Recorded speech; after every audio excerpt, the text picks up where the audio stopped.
Welcome back to Outdoors with Larry Ray on ESPN 790 AM. Brought to you proudly by Sportsman's Warehouse and the Tennessee Wildlife Resources Agency. Hey, welcome back to Outdoors with Larry Ray. I was going to give it over to Bill Cooksey and let him close out the show, but again, I forgot to give him warning.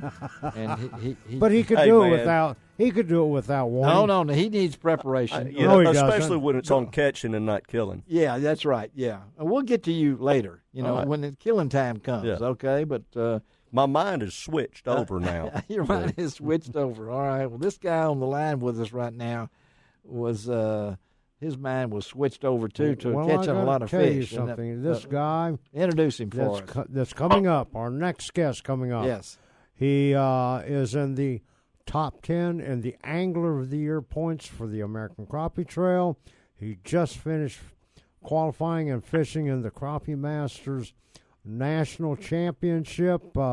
He is constantly in the top 10 in tournaments throughout the U.S. He is the head pro designing crappie products, baits, rods, everything for Genco Fishing, and that's yes, he is. And now the winner of the first inaugural Mr. Crappie Invitational that was held in Hot Springs, Arkansas, on Lake Hamilton.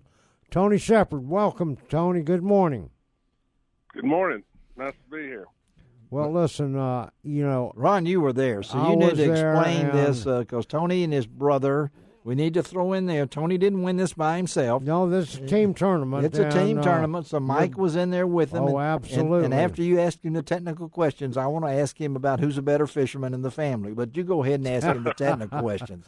Tony, you guys led this thing wire to wire. Yeah. And it's pretty amazing. It was a tough tournament for a lot of people. I mean, only half the field qualified for the second day, and then obviously after the second day, only the top 25 finished on the third day.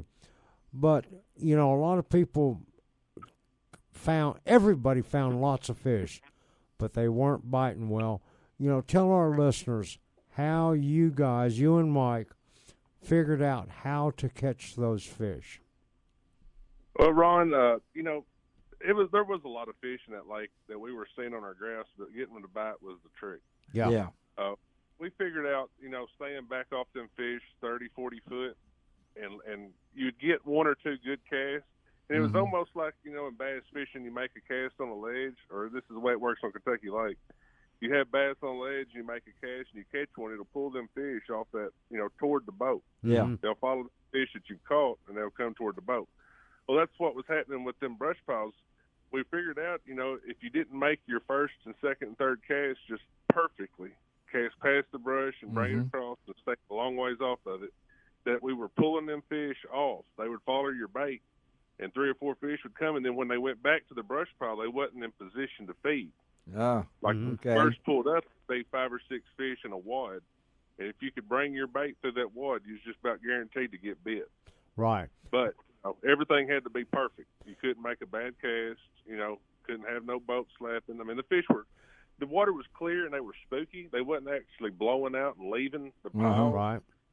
They were just burying down in it and wouldn't bite. Now, this tournament, Tony, was a artificial bait only. No minnows, no maggots, no waxworms, nothing. Maggots. I don't think we've ever used that word on the air before. Maggots. Okay. We did today. If you're eating your donut right now, we just said maggots, so just pass it on. Okay. That's a waxworm. That's a waxworm. I would have called it waxworm. Maggots works though. That's a good image. Tony, what did you guys use? What did you and Mike use? We used the French fry. We used the baby fry and the dirty milk. I love that. The dirty milk. It's a little bit smaller than most traditional shad baits. It's like 1 3/8 inches. Yeah.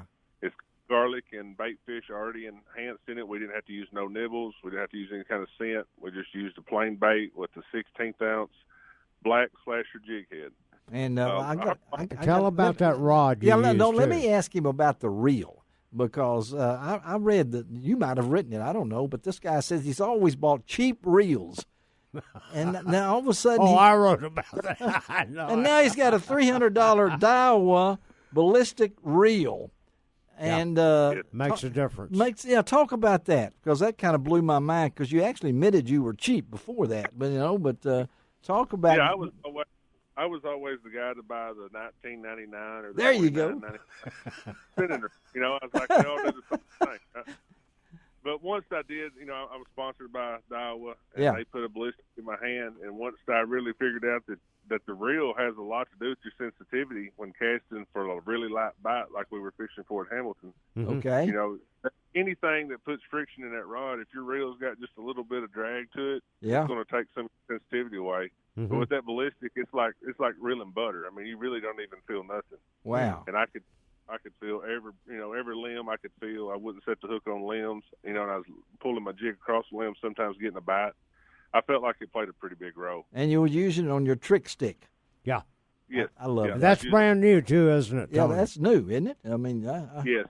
Yeah, it's, in the crappie world, no one's ever really come out with a high-end crappie rod. Yeah. And I wanted something that I didn't have to watch my line. I could actually feel the thump in the rod. Yeah. So I come out with a high-end crappie rod. It's 7 foot. It's got a super fast action tip. I tried to make it where you could pretty well do anything with it. It's great for shooting docks. It'll cast light jigs. Yeah. Most I use it, I'm just casting with it.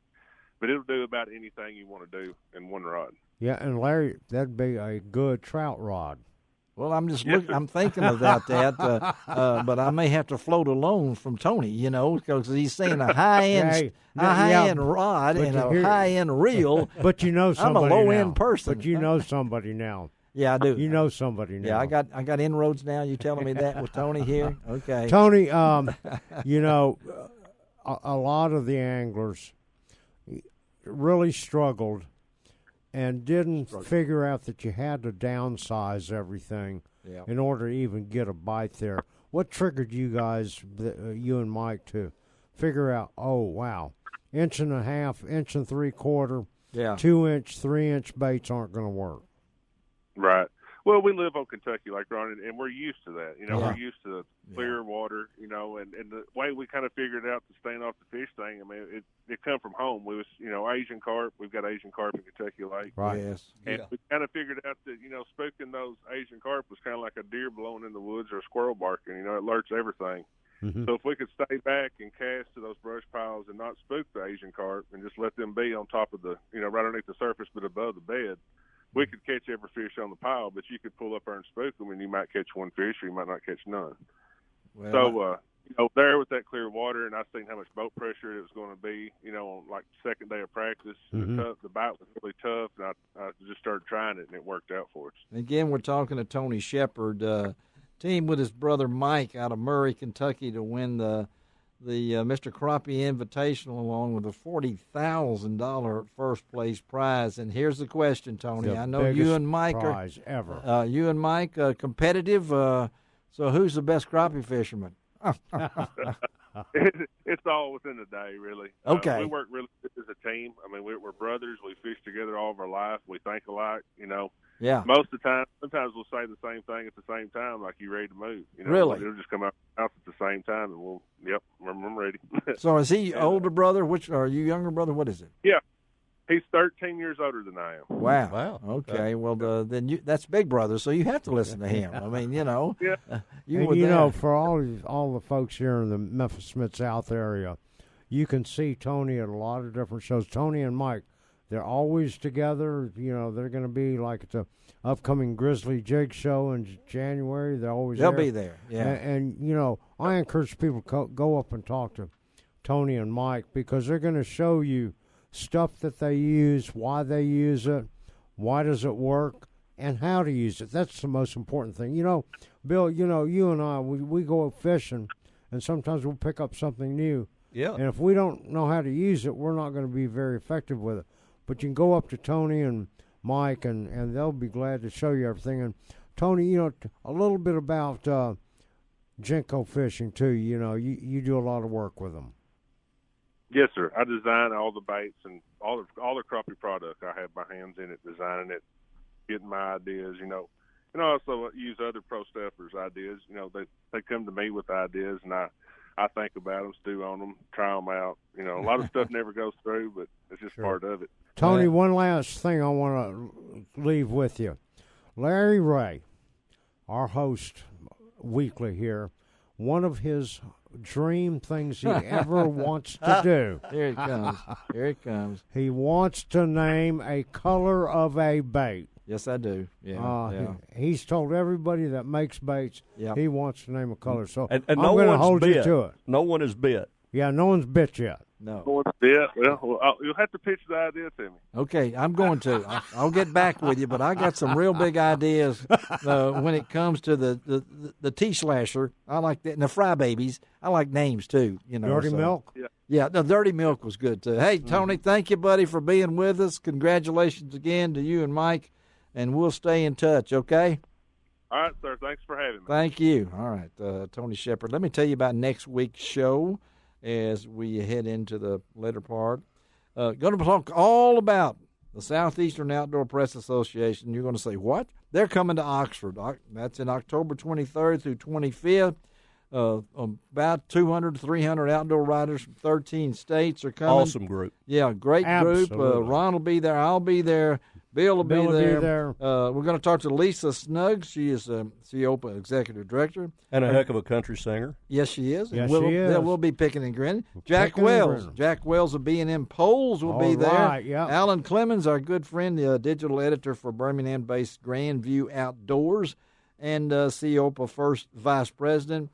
And, of course, Kevin Tate, good friend from Mossy Oak. He is CEOPA Second Vice President. And we're going to kind of hook in there with our good friend Frank Barton. He is over in Cheraw, South Carolina, at the 2019 Master National Championship for Retrievers. Over 1,000 retrievers over there, including incredible event. Yeah, including two poodles that I wrote about in my last issue of the Mid-South Hunting and Fishing News. Right. It was pretty cool. But, hey, guys, thank you all for being here. Thank you, Ron, as usual. Bill, thank you, buddy, filling in for John Gordon. Safe travels. Thank you. Hope nothing happens to you on your travels. We'll be good, and I'll see y'all in Oxford in a couple of weeks. We'll see you in Oxford. Hey, go to lroutdoors.com. Yes. Check out the pictures there from the Bass Fishing Hall of Fame ceremonies, and also lots of pictures from the Mr. Crappie Invitational and Who took Crappie those pictures? Expo. Who took those pictures? I wonder who. I don't know. Chris Hearn, thank you for sneaking around and staying with us, buddy, okay? Thanks for having me. All right. And Shelby, as usual, couldn't do it without you. This is Larry Ray. Oh, golly, I almost forgot this. I would have told him I would have been yeah.